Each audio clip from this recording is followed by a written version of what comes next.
David, que nos grabe. Déjeme darle la bienvenida a quien sí sabe de este tipo de temas y a quien sí llega con datos duros, con los datos que hablan por sí mismos, como decía el mismo Peña. Mi querido Ricardo Sevilla, gran escritor, gran periodista, muy admirado en este espacio en Sin Censura. ¿Cómo te va? Bienvenido.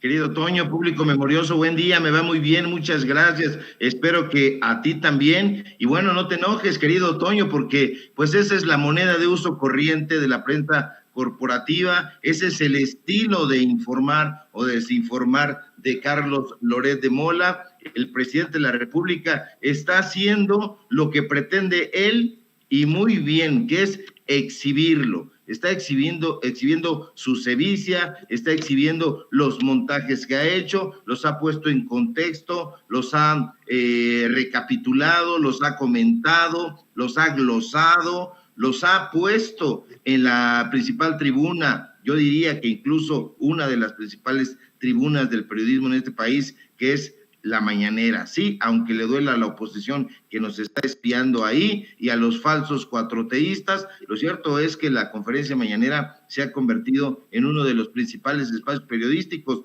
donde el presidente de la República ha dado cátedra de periodismo, ha hablado de los grandes periodistas de este país, periodistas hombres y mujeres, Ana Belén Gutiérrez de Mendoza, Francisco Zarco, Guillermo Prieto, Ignacio Ramírez, el nigromante, etcétera. Es el año de Flores Magón, y eso no lo puede hacer pues este pseudo periodista, Carlos Loret de Mola, que, como tú bien dices, está defendiendo una agenda política, y es la agenda política del PRI y del PAN, es la empresa de la familia Madrazo, Latinus, y bueno, pues está ahí de la mano con este payaso, el payaso de la peluca verde, Víctor Trujillo, que cada vez es más broso, está siendo devorado por las fauces chocarreras de ese bufón, y el presidente presenta con datos duros estas facturas, 24 millones de pesos al Chas Chas. Eso solamente los tendría una institución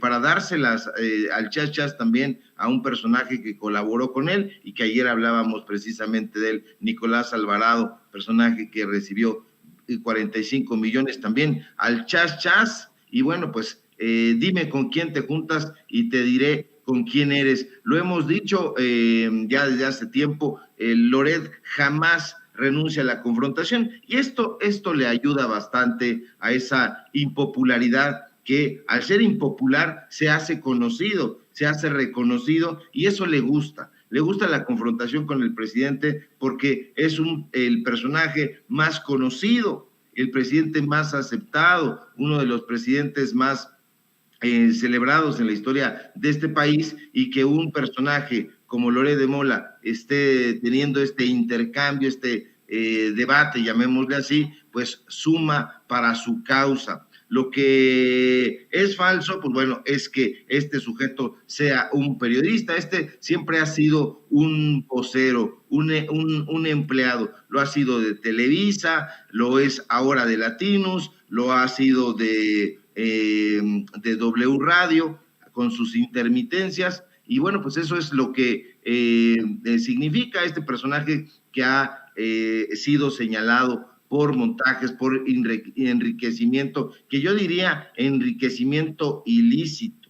¿Por qué? Pues porque tú y yo, querido Toño, y la gente que nos ve sabe perfectamente que el periodista vive prácticamente al día, no tiene en ninguna redacción que se conozca pues este tipo de salarios, no tiene una riqueza como lo ha sido la de Carlos Loret de Mola, ominosa, pero no se nos olvide nunca, público memorioso, quién es este sujeto. Este sujeto es un mercenario del periodismo, es un sicario de la pluma, y alquila su impopularidad al mejor postor. La alquiló en su momento para pues aquella trama que dolió mucho al pueblo de México, sobre todo a la Ciudad de México, con el tema del colegio Rebsamen, que, pues bueno, presentó ahí a una supuesta niña, Frida Sofía, en una historia demencial que, de acuerdo con su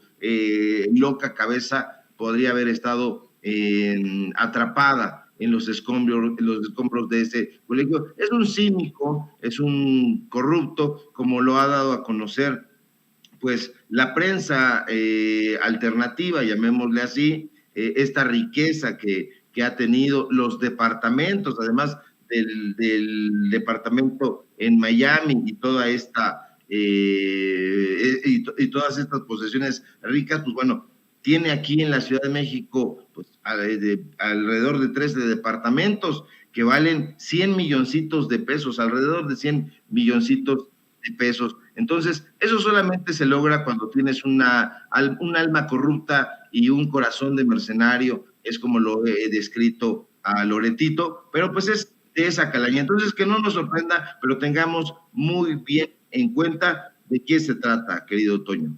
Mi abuela decía alma muerta, así le llamaba este tipo de personajes. Bueno, mi abuela ya fallecida, con toda esa sabiduría, creo la mejor forma también de definirle, mi querido Ricardo. Y le voy a pedir a don David que nos grabe, porque fíjate, hoy la corresponsal de Reforma, Claudia Guerrero, que nunca da su nombre, ¿no? Y que regresó después de ya años de no haber estado en la conferencia de prensa mañanera, interrumpe la mañanera para exigir, quiero decir, la postura del presidente, luego de que 4 legisladores flatulentos que dicen ser demócratas y liberales acá en los Estados Unidos, encabezados por nada más y nada menos que la fichita de Robert Menéndez, enviaron una carta al Departamento de Estado, al Departamento de Justicia y al mismo presidente Joe Biden para asegurar que el presidente López Obrador está acosando al Poder Judicial y que además de todo utiliza al fiscal general Alejandro Gertz Manero para este tipo de situaciones. El presidente dice, no, pues no mames, ¿no? Están mintiendo. Con todo respeto les dice, querido Ricardo, querido público consentidor, que están mintiendo, ¿no? Y que esto se debe obviamente a estar mal informados. Desde ya temprano, desde hace un ratitito, le platicábamos a la gente esa hipocresía que existe aquí en Estados Unidos en cuanto a este sistema bipartidista, querido Ricardo. Un sistema que nos ha jugado el dedo en la boca durante mucho tiempo diciéndonos que hay liberales y conservadores, que hay una izquierda aquí en Estados Unidos, cuando tanto demócratas como republicanos son conservadores. Unos son conservadores normales y los otros son disque moderados, que pues vienen siendo los peores, los demócratas. Ese cabrón de Bob Menéndez, desde 1994, y tú no lo vas a ampliar ahora, ¿no? Pero desde 1994 nos viene mintiendo a los hispanos acá en Estados Unidos al asegurarnos que es, bueno, pues don Chinguetas y que está a favor de las causas de los hispanos, pero no hace nada. Se ha visto envuelto en una serie de escándalos terribles, ¿no? Al puro estilo priista, ¿no? Aquí en Estados Unidos, que tú nos ampliarás en unos momentos más. Pero eso es lo importante, creo, el que se puede exhibir estos sujetos, no como los políticos que defienden las causas justas, ni de los hispanos ni de los libres pensadores aquí en Estados Unidos, sino pinches políticos ambiciosos que ahora salen con una cartita acusando a López Obrador de pura mentira, ¿no?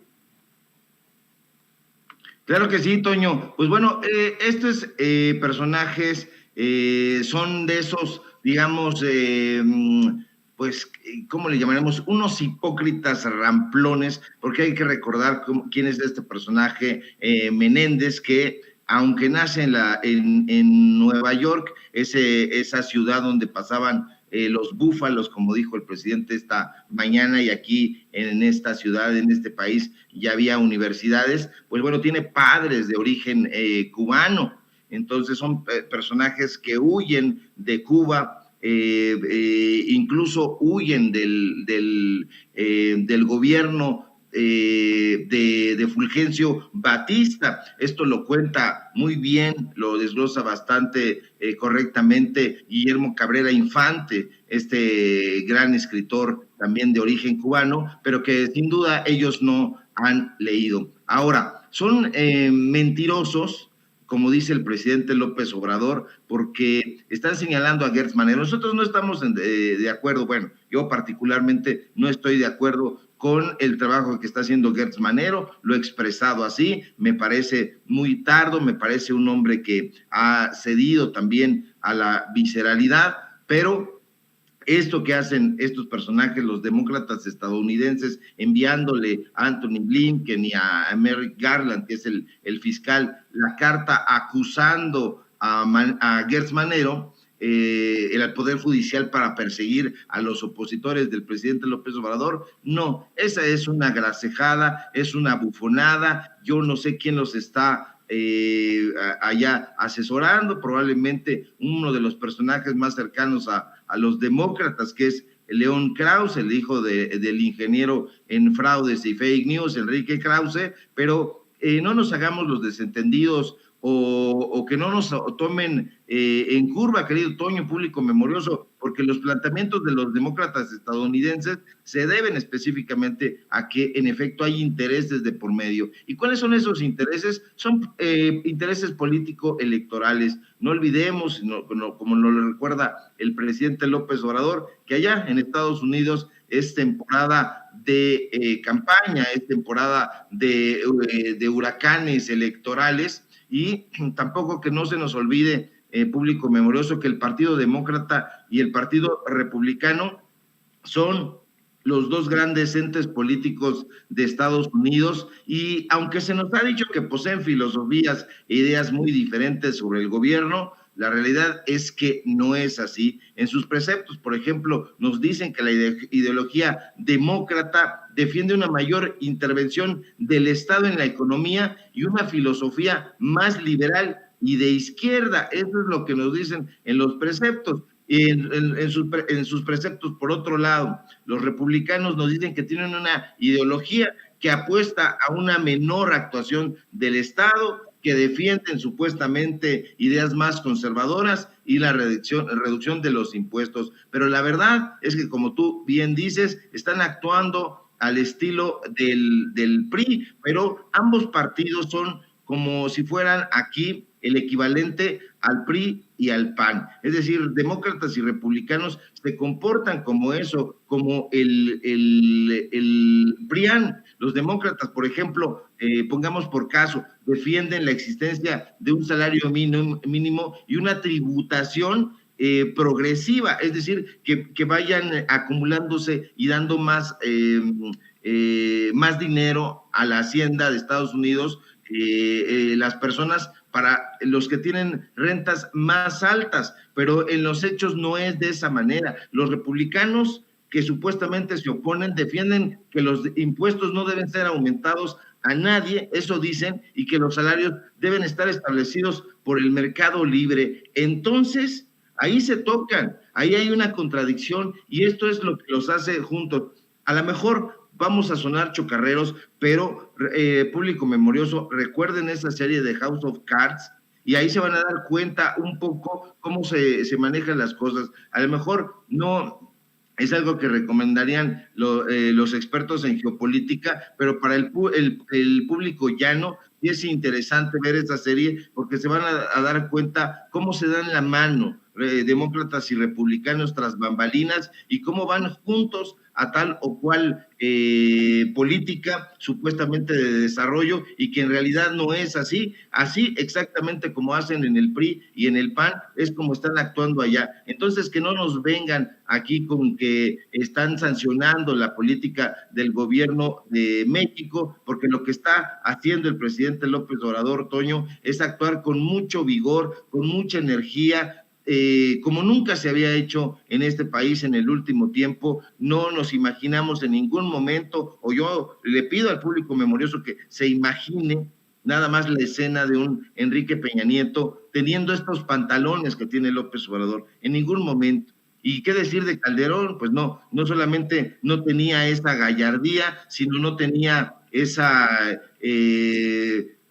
esa característica, porque en realidad estaba embrutecido todo el tiempo y era un agachón. No tenemos a un presidente agachón, no tenemos a un presidente que tolere el injerencismo, y eso le está doliendo muchísimo a la oposición. Un presidente muy inteligente que por un lado nos puede hablar de la reforma eléctrica y por otro lado puede darnos clases de periodismo y está enfrentando las fake news que están presentando estos personajes, y que exhiba la corrupción de un personaje como Carlos Loret de Mola, y que exhiba la corrupción de los eurodiputados, y que exhiba la corrupción de los asambleístas estadounidenses. A mí me parece la mar de bueno, porque el pueblo tiene que quitarse esa venda e informarse con los datos duros. Querido Ricardo, quiero pedir tu opinión sobre esto. Hace unos momentos nos planteas que pues no sabemos quién esté asesorando o haciendo este tipo de planteamientos ante los intereses que existen por parte de varios legisladores demócratas. Yo te voy a ser perfectamente honesto. Acá en Estados Unidos, desafortunadamente, ese supuesto poderío hispano que tenemos lo detentan, sí, los cubanos exiliados y que son ultraconservadores en los medios de comunicación tradicionales como Telemundo, como Univisión. Ellos pues son los que ponen siempre, ¿no?, a sus grandes figuras, como este señor que tienen en Telemundo, se me va su nombre siempre, ahí se me puede recordar, doña Cecilia, pero yo te quería plantear un nombre en específico.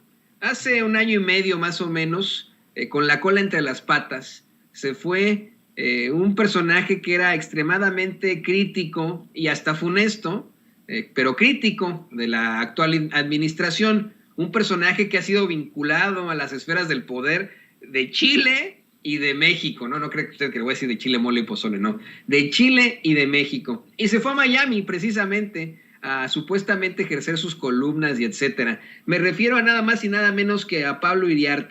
¿Qué nos puedes decir sobre este personaje? Ya para cerrar, yo sé que no tenemos mucho tiempo aquí en Sin Censura, empezamos hoy tarde por muchas cosas, pero ¿qué nos puedes tú hablar sobre este personaje, Pablo Iriart, y tal vez la influencia que pueda tener ahora en los conservadores que dicen ser liberales acá en Estados Unidos?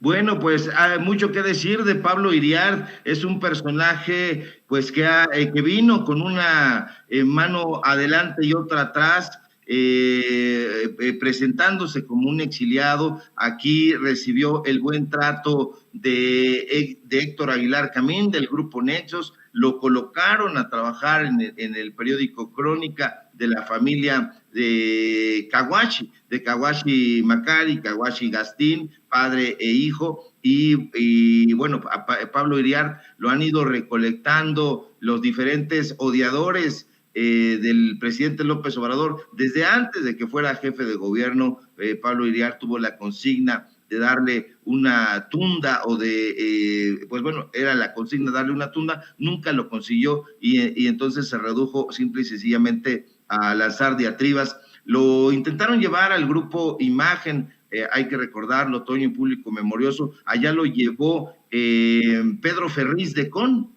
Pedro Ferriz de Con lo llevó a dar noticias, a leer teleprompter en Excelsior Televisión, y Olegario lo regañó y le dijo: no, hombre, ¿cómo va a estar aquí Pablo Iriart? Así nosotros tenemos a nuestros propios voceros, tenemos a Pascualito y te tenemos a ti, ¿cómo va a estar aquí este señor? Además es una incongruencia. Y sí, bueno, pues ha estado en Crónica, estuvo en La Razón, este periódico de corte también priista, de la gente vinculada al grupo Atlacomulco, gente vinculada también a los temas de hidrocarburos, a los contratos jugosos en Pemex, y actualmente está relegado allá en Estados Unidos. Allá lo enviaron porque le cayó pesado a Manuel Arroyo, que es el propietario del Financiero, y le dijeron: bueno, pues este personaje está siendo demasiado beligerante, entonces hay que ponerle un estate quieto, y esa fue la recomendación que le hicieron a Enrique Quintana. Enrique Quintana es el director del periódico El Financiero, donde escriben además el hermano de Margarita Zavala, Fernando García Ramírez, Daniel Krause, etcétera, los que usted ya conoce, público memorioso, y este personaje pues está ahí, y por eso tiene ese afecto por los exiliados, por la gente que tiene gusto por el injerencismo, y este personaje es un total y absoluto abyecto. Estuvo también en TV Azteca con Jaime Sánchez Susarrey, otro de los caradura del grupo Nexos. Entonces, todo está junto con pegado, querido Toño. y fue en algún momento pues mi jefe, porque yo comencé, yo hice mis pininos precisamente en Crónica, como te había contado en algún momento, en tiempos de canallas, aquí al espacio al que espero regresar en cualquier momento, en precisamente un periódico Crónica muy priista, muy de los caguachi, muy del conservadurismo, querido Ricardo Sevilla. ¿Por qué no nos compartes tus redes sociales? ¿Qué van a andar haciendo? ¿Cómo está hoy? Me parece hoy el programa de Tiempos de Canallas. Cuéntanos qué van a hacer por ahí. Compártenos tus redes sociales, querido Ricardo. Claro que sí, querido Toño, pues están abiertas las puertas de Tiempos de Canallas y de los datos duros. Cuando tú nos quieras visitar, siempre es un gusto y es un lujo. Y bueno, pues qué triste que hayas tenido que trabajar con Pablo Iliar, pero yo diría, no tanto como en mi caso, porque tuve que trabajar también con Pablo Iliar, pero también con Rubén Cortés, otro personaje que tiene ahí, a lo mejor coincidiste con él en Crónica y después se lo llevaron a La Razón y allá estuvo como director y ahora lo tiene ahí un poquito ocupándose Joaquín López Dóriga en López Dóriga Digital, porque se dan pases cruzados. Síganme, por favor, público memorioso, en mi Twitter, @Sevilla Crítico, en Facebook, Ricardo Sevilla, así nada más. Síganos en los Datos Duros MX, donde tenemos informativo a las 6 de la tarde y tenemos Tiempos de Canallas de 8 a 9, esta sátira política, y ahí vamos a seguir exhibiendo este gran mapa de la corrupción.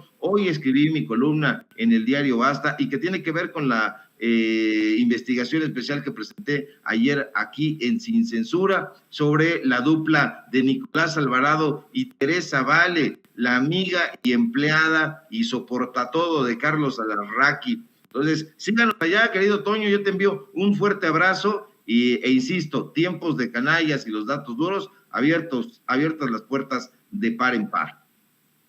Ahí estaré con mucho gusto muy pronto y siempre es un placer hablar con el querido Sevilla, escuchar su visión y bueno, obviamente su conocimiento sobre lo que ocurre en México y lo que ocurre en los medios de comunicación. Nos vemos muy pronto, querido Ricardo Sevilla.